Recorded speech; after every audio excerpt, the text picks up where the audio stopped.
Tonight, reaping the rewards. Boris Johnson's election gambit pays off. So what now for Brexit, the Labour Party, and a less than united kingdom? Also tonight, the race to replace Andrew Scheer. An early rundown of some possible candidates. It's a sham, it's a hoax. Articles of impeachment against Donald Trump cross another hurdle.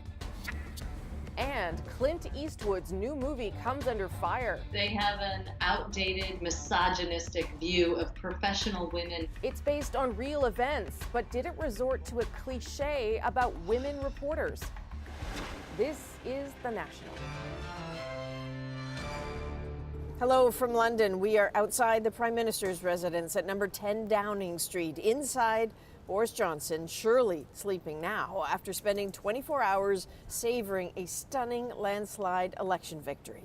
That win breaks a 3.5-year political deadlock over Brexit that had effectively paralyzed the country. Today, he asked the British people to put anger and division behind them. I urge everyone to find closure and to let the healing begin. And if you ask yourselves, what is this new government going to do? What is he going to do with his extraordinary majority? I will tell you that is what we are going to do. We are going to unite and level up. Unite and level up. So that's Johnson hoping for a little wind in his sails, but uniting this deeply divided country might not be so easy, even with this new supercharged mandate. Margaret Evans gauges the reaction across Britain one day in. Boris Johnson has been to see the Queen again. His Conservative Party's victory yesterday, big enough to offer him a clear path ahead on his drive to lead Britain out of the European Union by the end of next month. His mandate this time from the people, not just the party. To all those who voted for us for the first time, and those whose pencils may have wavered over the ballot, and who heard the voices of their parents and their grandparents whispering anxiously in their ears, I say thank you. That's a message to working-class voters, mainly from the north, who yesterday abandoned generational ties to the Labour Party, many still reeling from decades of industrial decline and blaming the European Union for it. They delivered Johnson his victory and a drubbing to the Labour Party, its worst performance in over 80 years. This is seismic. This is the end. So for me, this is about whether the Labour Party even has any right to exist. Are you going to resign? Pressure on the Labour leader, Jeremy Corbyn, to step down is now enormous. His popularity, or lack of it, blamed by many for the scale of the defeat. I will stay here until there has been somebody elected to succeed me, and then I will step down at that point. Mixed messaging on Brexit alienated both pro- and anti-EU factions within Labour. Well, we did it! We did it! After the victory parties last night, Johnson today preached unity, calling his the people's government. But this is not a united country. Johnson has a majority in Parliament, but 52% of voters cast their ballots for parties backing Remain or a second referendum. For now, it makes little difference. History has moved on, a sweep that will change Britain's place in the world. So, Margaret, we keep talking about Labour as a party in disarray, but what about the Conservatives? Because that majority is healthy, but how's the party changed? Well, I mean, everybody who was elected, every Conservative MP had to basically sign up to Boris Johnson's withdrawal agreement. So he's not going to have any trouble in pushing Brexit forward. But this is a very different party now. The geography has changed. All of these former Labour working class constituencies coming into the party and having to interact with some of the traditional elites. And I think that's going to be very interesting and potentially a challenge for Johnson. We talked about unity. We heard it in his speech, the one he gave right here at number 10. You've been reporting from here for a very long time. What struck you about that? I think the thing that struck me the most was that he really made a point of reaching out to the Remainers and to the people who didn't vote for them. And I remember after the referendum, when Theresa May was first elected by the party to replace David Cameron, She didn't do that, and that was a big part of the Conservative Party. So he's clearly trying to talk to that constituency. He also mentioned the NHS, and that means he heard the message on the doorstep from people who traditionally would be supporting Labour as the guardians of the National Health Service, and he's saying, I'm going to do it. So he was trying to be conciliatory for sure. All right, Margaret, thanks very much for everything this week. It's been a pleasure. Thanks. And just a reminder of what Johnson has said about his Brexit timeline. He has vowed to pass a bill by Christmas, completely withdraw from the EU by January 31st, and secure a European trade deal by the end of 2020. Mark your calendar. Of course, that last bit isn't entirely in Johnson's control. After all, trade deals need good relationships, and already the ripple effects from last night's vote indicate that when it comes to relationships, not all is well. 24 hours later, the search for clarity. What is the world to expect of Boris Johnson's Britain? If you look at our history, Britain does better on the world stage where a government has a clear majority. Jack Straw was the Foreign Secretary under Prime Minister Tony Blair, so no, he didn't vote Conservative, but he still sees hope for new relationships once untangled from the EU. It has made us a bit inward-looking, if you like, continental, which is fine if you're on the continent, but it's a bit different if you're here. So there are opportunities here. A key opportunity, the transatlantic one. He's going to want to cozy up to Donald Trump as best he can to try and get that trade deal. Now, if he can manage to get something from America that is unexpectedly positive, then it's all going to be worth it. There is speculation this man, MP David Lammy, could run for the Labour leadership. If he does, he'll have to contend with possibly a fundamentally changed UK. Is it possible the Queen will outlive her kingdom? Well, we will see, I suspect, the breakup of the of the United Kingdom on the trajectory that we are set on. It's absolutely clear, following the results last night, that the SNP want another vote on independence. Scottish independence was definitely on the mind of a wildly exuberant Nicola Sturgeon last night. Her Scottish National Party won a landslide. She seems emboldened to present a referendum blueprint next week. And watch Northern Ireland, voting in more pro-nationalist candidates than unionists, meaning more talk of a united Ireland. So, is a broken Great Britain next? So I'm afraid the United Kingdom feels in peril as of today. Clearly, some Brits feel imperiled, if only jokingly. The online search, quote, how to move to Canada, spiked on Google Trends last night. But those really worried about what Brexit means for Canada can probably rest easy, according to Britain's High Commissioner to Canada. For the period of next year, nothing will change because we will still be covered by the EU-Canada Free Trade Agreement, CETA. We will then have to think about what the relationship looks like after we've left the EU completely, and we will be working with the Canadian government to achieve a very, very close and productive trade arrangement as one country to another, rather than us as part of the EU. Canadian exports to the UK approached $17 billion last year, behind only the United States and China, and the bulk of those sales, precious metals and stones. And so, Rosie, that is it from here as this country begins to just take in and size up exactly what it is they have so resoundingly chosen. All right, great coverage all week from there, Adrian. As you know, it's been a day of political drama in Canada, too. Tories here already starting to look for a leader who can potentially bring them back into government.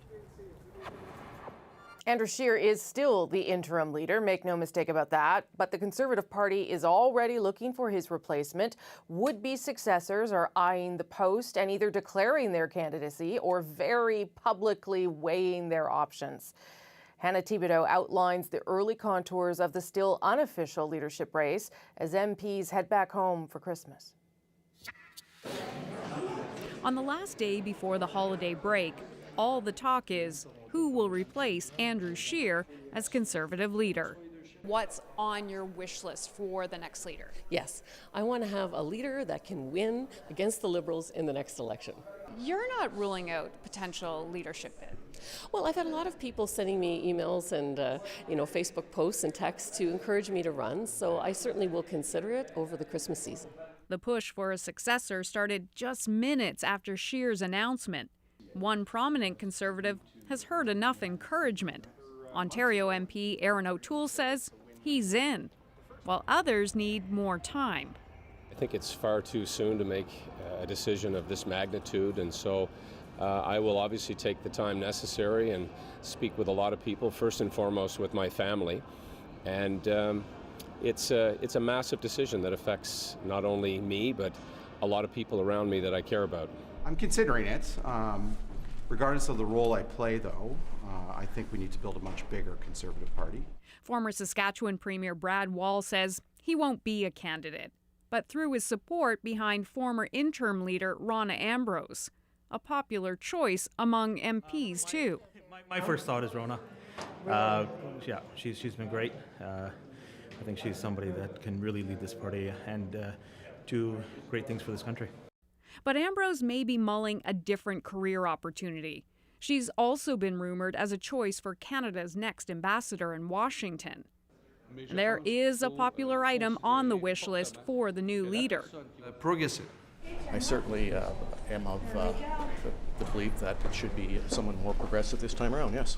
If that is the case, social conservatives will need to feel welcome in order to keep the party united.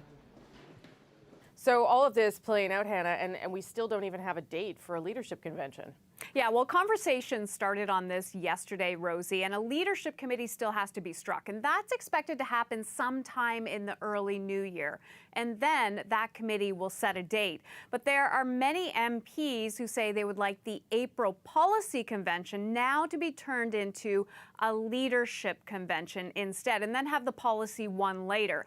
Yes, that is only 4 months away, but remember, the Ontario PCs pulled their leadership race together, which elected Doug Ford in just under 2 months. All right, so anything is possible. Thanks for your reporting this week, Hannah. Appreciate it.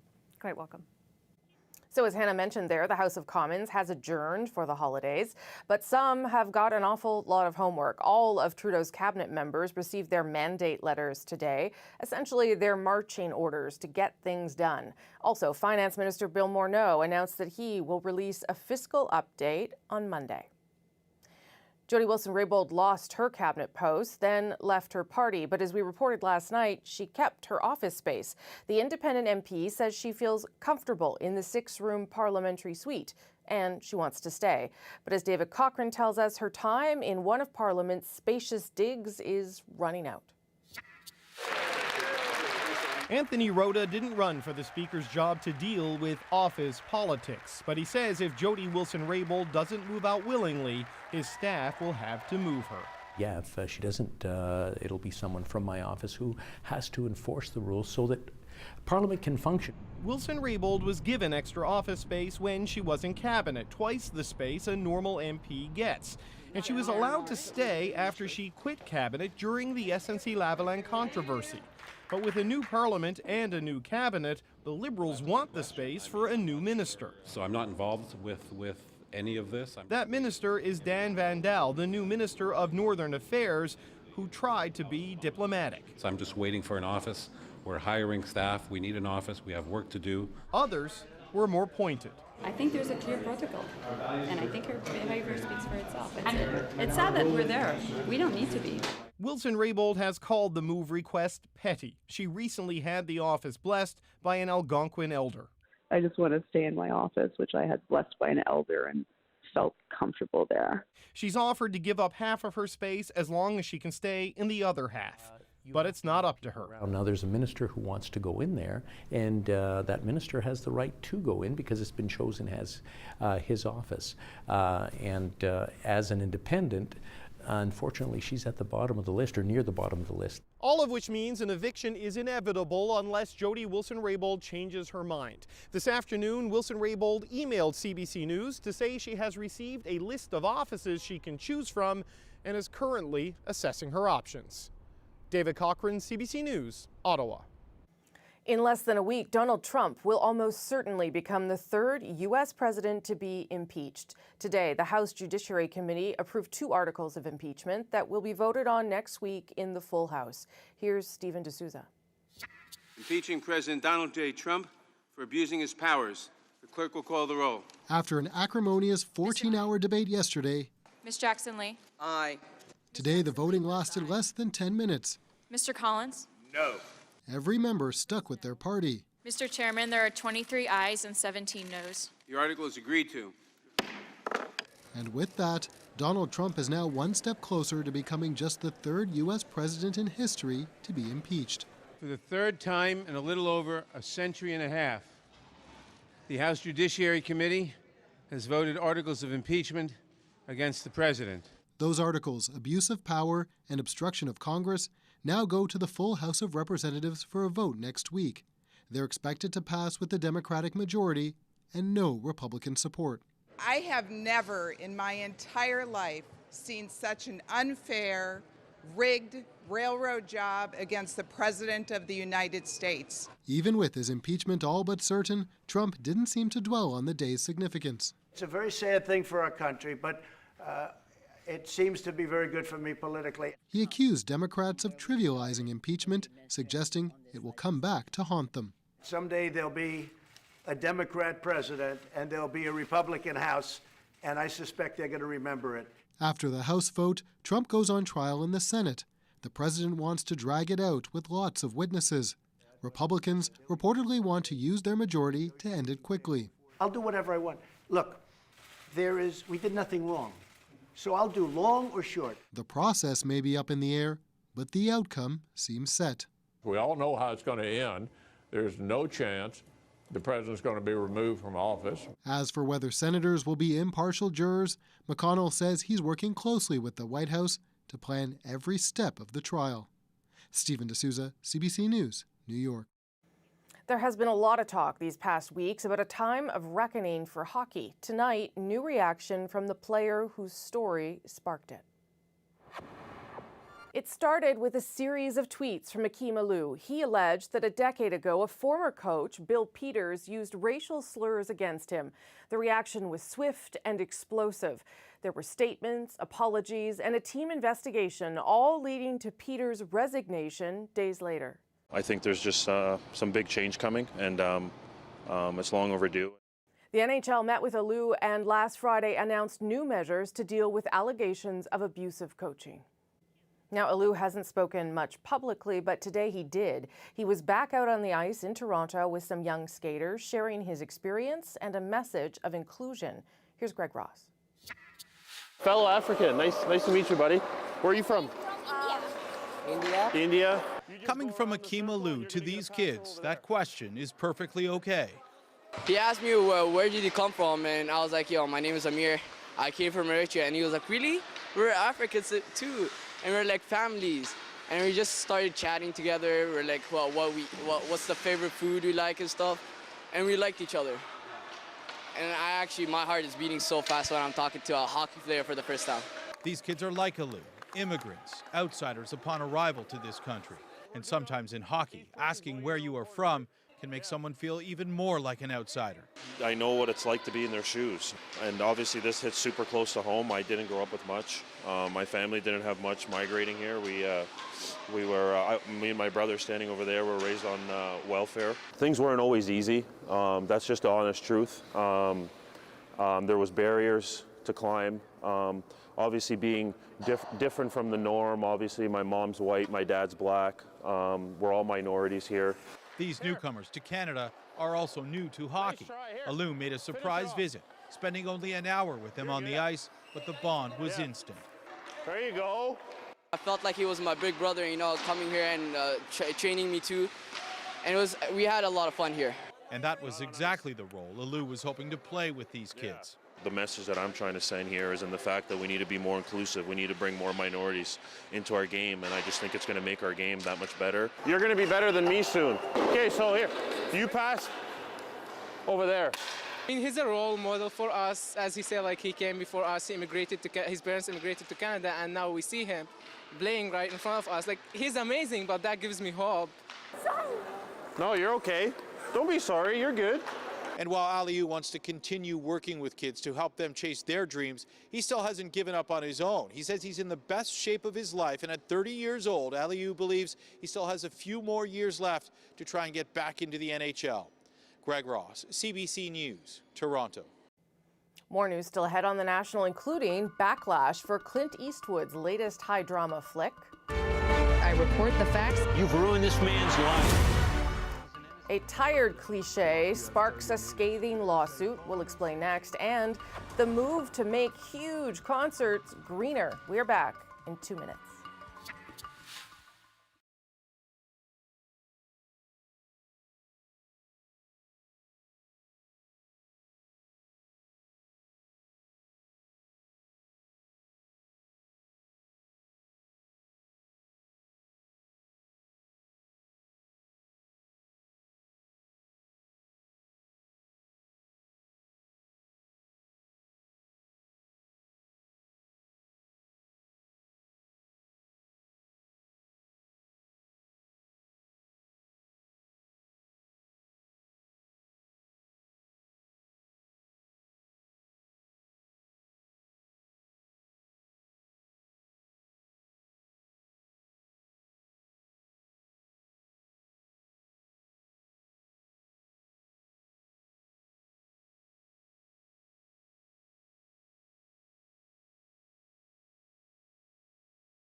You always look at the guy who found the bomb, just like you always look at the guy who found the body.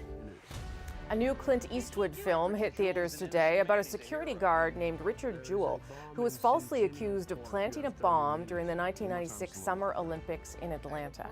It's based on a true story, but as Salima Shifty explains, the film's depiction of a reporter who pursued that media-soaked story back then has set off something of a media frenzy today. He may have received a standing ovation at a recent premiere, but many say Clint Eastwood's latest film is deeply offensive. We're running it. I report the facts. You've ruined this man's life. Offensive for suggesting that a real-life reporter traded sex for a tip that became front-page news and started a media frenzy. Sorry, sir.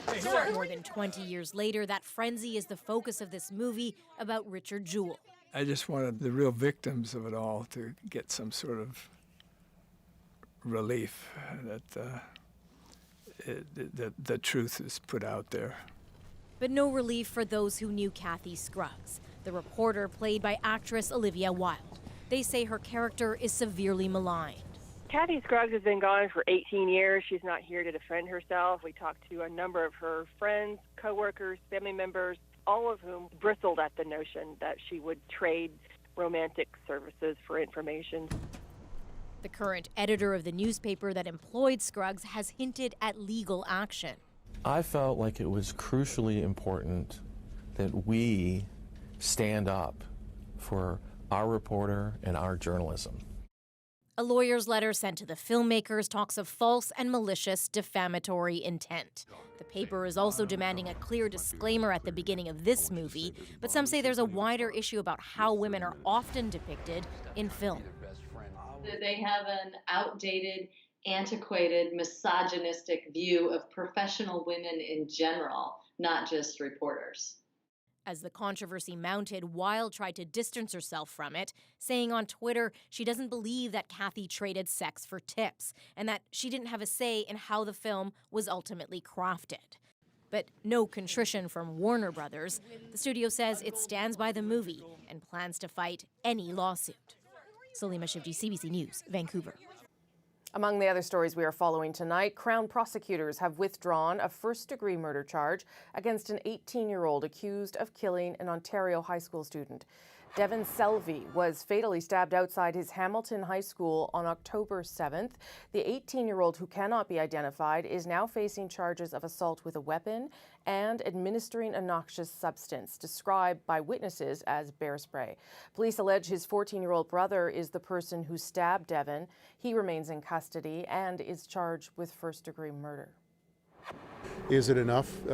You just hope in 28 years this individual can come to grips with what he did and the terror and the tragedy that he's caused for individuals in their lives and come to grips with that. Edmonton's police chief there reacting to the nearly 3-decade sentence handed down today to Abdullahi Sharif. In 2017, the 32-year-old went on a spree through downtown Edmonton, stabbing a police officer multiple times and running down 4 pedestrians with a U-Haul van during a subsequent police chase. Today, RCMP confirmed an ISIS flag was found in Sharif's car and say they still believe it was a terrorist attack. And a preliminary report confirms that 2 men and a woman died in Tuesday's plane crash on BC's Gabriola Island. Navigation Canada says a nearby airport got a report of equipment failure before the plane went down. According to investigators, the plane hit the ground with such force that they struggled to even verify its registration information. The only victim that has been identified is pilot Alex Balson, a 61-year-old described by his friends as an experienced aviator with his own flight school. More news from around the world still ahead on the National Plus.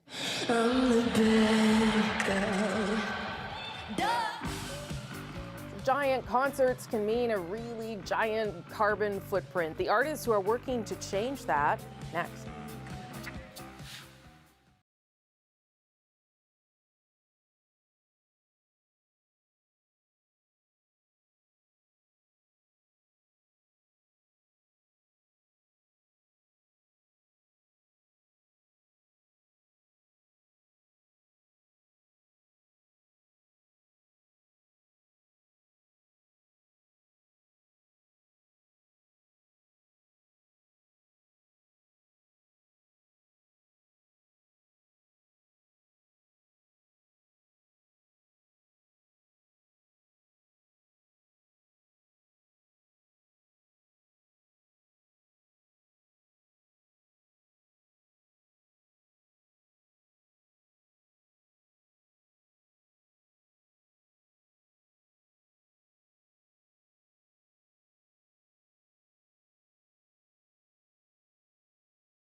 I wanna follow where she goes. I think about it and she knows it. When Shawn Mendes, that's him there, hit the road for his 2019 world tour, he decided to go green. So he partnered with a nonprofit to reduce his environmental footprint, doing things like cutting down on single-use plastic water bottles, bringing in local food for crew members, and using green cleaning products. And Mendes, well, he's not the only one. As Tashana Reed explains, many musicians are realizing that in order to reduce their impact, they're going to have to make some serious changes. This is what going on tour usually looks like for Coldplay. Their last one took them to 122 cities, performing in front of more than 5.5 million fans. This time around, there's no world tour, just the band, a rooftop in Jordan, and a free performance live-streamed on YouTube. Thank you if you're watching, anywhere you're watching. Coldplay says it's pressing pause on touring because of how it contributes to carbon emissions. Concert goers in Toronto support the idea. You hear a lot of people preaching about being green, but to actually live it is a little different story. That's a little heartbreaking. I love Coldplay, so I would love to see them live. But no, I do think that's a nice thing. The band joins a growing number of global musicians taking stock of touring's environmental impact. Basically, we're trying to be as green as possible on the entire tour. Teen chart topper Billie Eilish announced an eco-friendly world tour with no single-use plastics. While British music duo Massive Attack commissioned its own study to look at their carbon footprint while touring. The musicians collected data during 2 tours and handed it over to researchers at the Tyndall Centre for Climate Research. The big things that we're looking at are band travel and how they get from place to place and the ordering of those places. Researchers will map the carbon footprint of a music tour, but it's not just about how the band travels. How the audience gets to shows and the energy consumption at venues is a big piece of the carbon emissions puzzle. Since announcing the work, loads of people across the sector have got in touch with us to say that they want to be part of it and talk to us and share data. Musician Faye Milton is the co-founder of Music Declares Emergency, a group of hundreds of musicians that demand governments and the music industry do their part to get emissions to net zero. It's going to affect different artists in different ways, and if lots and lots of artists stop touring for a while we find greener solutions, maybe that's what needs to happen. And while it could translate to less tours, some artists say it's a price they're willing to pay. Tashana Reed, CBC News, Toronto. More news still ahead on The National, including stories developing around the world tonight. Plus, we're a rich country. There's no reason for this to be happening at all. a dramatic spike in the number of homeless people in Toronto has some calling for the city to declare an emergency. What's going on? Nick Purdon introduces us to some people behind the statistics next.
Welcome back. After months of threats, tariffs, and counter-tariffs, there appears to be a breakthrough in the trade war between two global powers.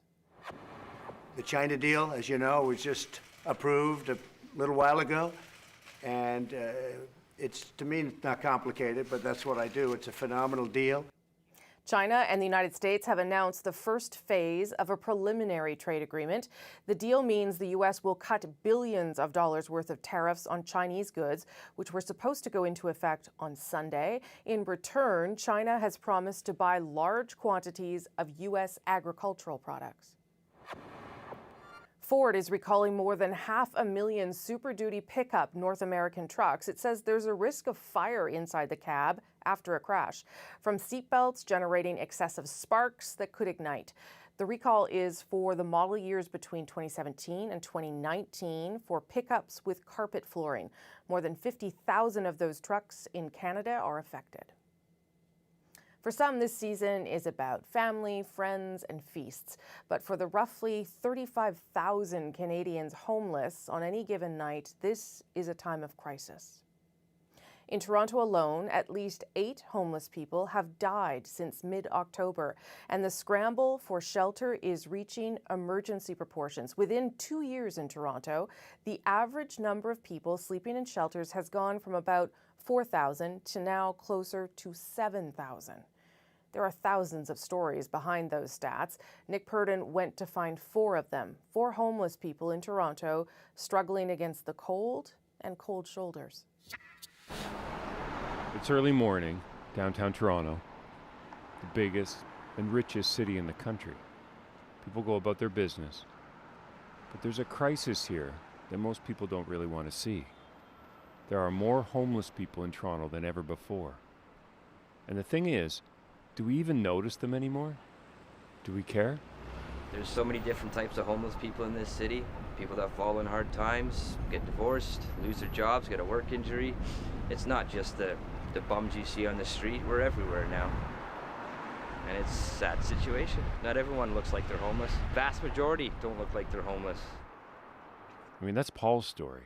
He's 43, and you'd never know he's been homeless for 6 years, ever since he hurt his back and lost his job. You have no hopes and dreams left anymore. You have nothing. Because people think you're nothing. You end up thinking you're nothing, and you just eventually end up fading away slowly. We have to make sure there are places for people to shelter so they do not die on the streets. The reality is, people are dying. 8 homeless people have died in Toronto in the past 2 months, and winter is just getting started. We have an emergency going on in the city, and we need to see a response that is equivalent to that emergency. And that's why activists are here in front of City Hall demanding the city declare a state of emergency. But I know how hard I have to work just to survive. Kevin Derns has been living in a shelter for 6 years. He says most people don't really care about the homeless. It boils down to real humanity. We know what to do, we're just not doing it. We got to start caring about people. Stop going like this. So tell me, how do people treat you? They don't see me. They see that stigma. You know, I'm violent, I'm strange, I'm different. I'm just simple, and I need someone to help me. I need people to help me. I want to be a part of the society, community. Kevin wants the city to create more shelter beds. The fact is, if you make minimum wage or collect social assistance, it's almost impossible to afford an apartment in Toronto nowadays, and so shelters are full. For most of us, shelters are a hidden world. Cameras aren't usually allowed in. Remember Paul? He lives here, in the St. Simon's shelter, where he slept on and off for 6 years. Did you ever think you'd end up sleeping in a shelter? I had a work injury, and I also suffered from depression. And there's no available housing, and there's not enough money to live off. You have no choice but to come to this place. So paint a picture of that for me, like no available housing. I mean, I'm on an 11-year waiting list for housing for a white male, 43 years old. I mean, think about that. 11 years. Is that really a waiting list? Still, Paul considers himself one of the lucky ones, because at least he has a bed. And what's life like for you now, living here? It's a full-time job. What is? Living in a homeless shelter. You get no sleep. You're kicked out all day long for 8 hours a day. You're not allowed back in the shelter. You have no private time at all. You shower with a bunch of other guys. You're using the bathroom with a bunch of other guys. It's a full-time job and it's very stressful. I'm stuck. I dug myself a hole basically and I can't get out of it now. So. Shelters were supposed to be temporary solutions, but now people live in them for years and years. I'm Scott. I'm homeless. Been homeless since October 15th, 2016. Scott used to run a small downtown hotel. The day that closed, he lost both his job and his place to live. Did you ever think you'd be in a place like this? No. No. I always had money, always had a job. Now it's getting to the point where getting too old to get a job, and my physical features are not like they used to be. Who wants to hire somebody with no teeth to go serve tables? None of my friends know that I stay in a shelter, so I try to keep it that way. How come you don't tell people that you're living in a shelter? I don't want the pity. My daughter would tell me to go up there and stay, and no, I don't want to put a burden on her. So, I mean, what do you wish for? Get my own place, get back to work full time, and just get back up there where I used to be. Where I get up in the morning, I got a place to go. I get a paycheck every week. It's not like that anymore. 3 years now. So, it's hard. Scott's story shows just how precarious people's lives are today. And while he tells me that he worries that his situation could get worse, he tries to stay positive. Just got to bounce back. Get back at it. If you don't, you're going to go downhill. You're going to be out on the street, sleeping in a tent. So I don't want that, because I wouldn't survive out there. Sleeping outside is reality for thousands of people across the country. They're everywhere, in tent cities and parks, under bridges. I meet Frenchie just a few hundred meters from some of the most expensive homes in the country. What is this place? It's our home. Yeah. What kind of life is it? It's a difficult life, but we survive. Every day we survive. Will you show me where you live? Yeah, sure. Frenchie, and that's what he wants me to call him, shows me his tent. And I live in that one. He lost his restaurant job and has been living here for 6 months. How do people treat you? Here, pretty good. Outside, different way. Yeah. What do you mean outside? Like? Up the bridge. Yeah, right. On the ground. How do people treat you there? They judge us very quickly, and they don't know us. So, yeah. If you come down here and have a look and see how the people here live, it makes you wonder how long they can survive. But winter's coming, you worry about that? Not really, no. Like we have a good setup. We have a lot of tarp, and we can make a small fire in your tent, and that keeps you warm, like an igloo. Yeah. I mean, what scares you living here? The rats. The rats, okay, is big like a cat. And they're here at night? Yeah. Every night? Every night. Yeah, every night. And what do you do? I'm hiding in my tent. You know, I have to remind myself this is Canada, downtown Toronto. Why are you talking to us? I just want to say to people, we're not like that bad. We have a different life, but we're still human. We're not alien, you know. We are people. And someone's brother or sister or son or daughter. In Canada, we like to say we live in a just society. Is that true? And we're a rich country. There's no reason for this to be happening at all. There's not. I'm sorry, but I can understand in third world countries where they don't have the resources and money, but in a city like Toronto, in a country like Canada. So what do you dream about? I just want my own place, just peace and quiet. I'd like to go back to society, man. I'd like to be a contributing member of society again. I really would. When we talk about the homeless, it's often in terms of numbers and statistics, and really those are easy to ignore. But after meeting Paul, it's hard to look away. Nick Purdon, CBC News, Toronto.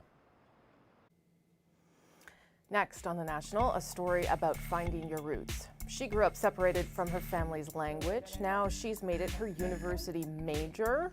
Her story next.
This month, our colleagues at CBC Indigenous rolled out a really cool new series called Original Voices, telling the stories of those trying to preserve Indigenous languages in this country. Tonight, the story of a student working to reclaim her family's language and make sure it is not forgotten. And I'm from the Stratford territory and the Litwat Nation, and I'm an Ohlmiuch person. I'm now a UBC student, and I'm in the First Nations and Endangered Languages program. And I learn how to document and transcribe Indigenous languages. I had a really hard time when I was younger with my identity because of the way that I look. And most of my siblings are all darker and everything, so it was kind of a way for me to reclaim that part of myself. Because then if I can speak the language, then I am Lilwat. Tala, Antwash, Kaslash, Hoochin, Chilch, Tlakumst, Chuslaka, Palupst, Compalman, Kamp.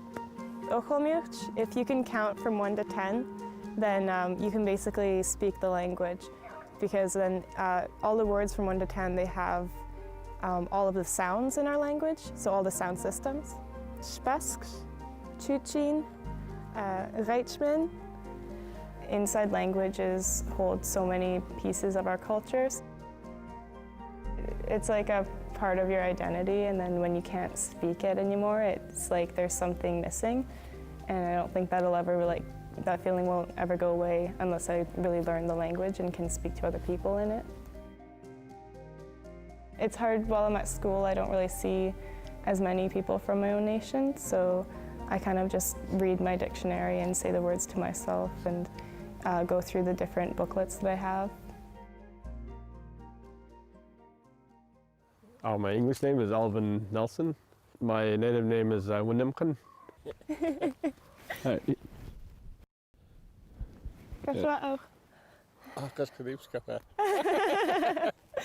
Yeah, I'd have to say I'm really proud of my daughter Maya for taking up that linguistic subject, and I really believe that it could help our people. Have you been training? No, I didn't have time. No? I can only try to help her with what I can remember. I noticed that a lot of the students that are doing the language course, they don't have certain sounds that I grew up with. How would you say it, going hunting? To hunt is pechem. Yeah, you say pechem, but I say pechem. Pechem. Yeah, so Yeah. that's the difference. That's the just changing of the language. Yeah. We have under 200 people left in this community that are fluent speakers, which is almost erasing us. And I hope we survive. It's like we're quite small, quite a small group of people. In our area here, where I think we're only around 2,500. I've grown up hearing him tell us all about all these different stories, but you always need to hear them again and again so that you have the story right. And then I like hearing him sing because he's a really good singer. My mom was involved with hoping to save the language. But now we have Maya. Hopefully she can revive some of the language.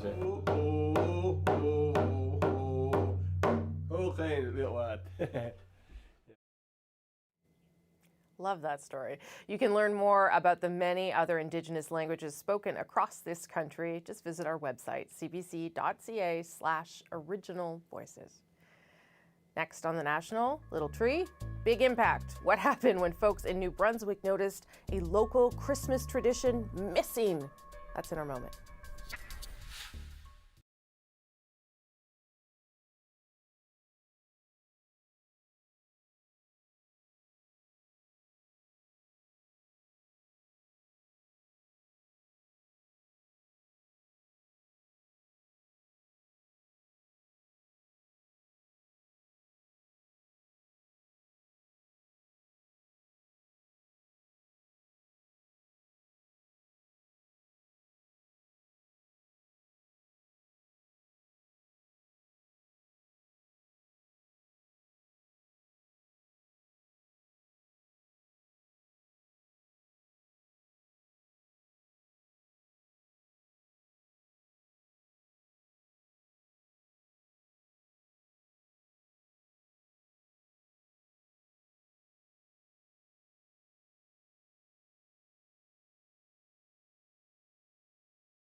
So the holidays are all about tradition, of course, and for one small New Brunswick suburb, that means that Christmas tree, a Christmas tree, sitting on top of their old cotton mill.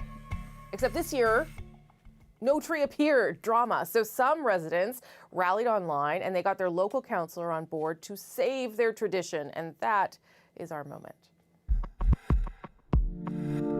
And my husband said, the tree on the cotton mill, there's no tree. It felt dark that it wasn't up. There was a feeling of darkness. And on Saturday night, the message was sent, and I believe it was Tuesday morning, and the tree, literally it took a couple of days for it to be turned around. I think the tree has deep meaning, especially for those that have lived here for a long time. It restores our Christmas spirit. When we see it lit up, it reminds us of good things, spending time with family, good food, good memories. It reminds us that there's no place like home, and there's no place like Marysville. You know, it's been a hard year in 2019 in Marysville, and a little tree with a few lights like that pulls us all together at a special time of year. So even though it's just a little tree, it means so much to everybody here. You see, I sort of thought what Deborah said there. I'm like, it's just a tree. What's the big deal? But clearly, it's a very big deal for that community, and someone had to drag it all the way up there. So kudos to that person. That is the National for this week and for this Friday, December 13th. Thanks for watching. Have a good night and a good weekend. Bye-bye.